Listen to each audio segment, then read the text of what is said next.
اصلا میدونی دکتر چی گفته؟ نمیدونم، سرطان دارم، نکنه بعد اختم کنی. گفته آقا بارنی چاق شده، بعد بیشتر ببریمش پیاده روی.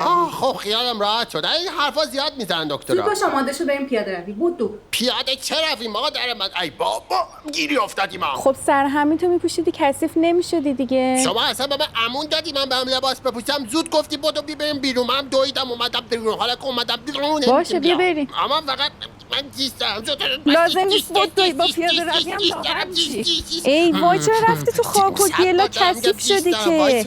بیا ببرم آرایشگاه بشورن تمیزت کنم. کردم 2 ساعته ماما دارم میگردم یه جیس میخوام بکنم. آرایش چه گاهی؟ چقدر تمیز شدی بارنی. میشه برگردیم داخل آرایشگاه خوشگل وای بود. دوباره الان میخوای راه بری که کثیف و گلی میشی. تازه رفتی حموم. چه بهتر. الان میرم پیش سیسی جون، باز دوباره من ماساژم میده، اونجوری میشوره منو. بیا برات سرهمی و پاپوش گرفتم دیگه کثیف نمیشی. ای بابا عجب گیری افتادیم من دست این محصولات تادو. بالاخره یه کیس ازدواج پیدا کرده بودم. بارنی دیگه با خیال راحت برو بر خودت هر جا میخوای راه برو. من فقط الان باید برم اندرزگو. من الان زد چیز بالا. آی مامان این دختر اومده. دختر مامان یه دختر تو زیر چیش نشسته. وایس نه دختر نه اون پسر بود. وای اون خانومه کیه؟ اون خانومه کیه؟ وایس نه پسر بود. نه تو این بابا اینم که مرده که بابا من یه کیس ازدواج میخوام الان واسه خودم.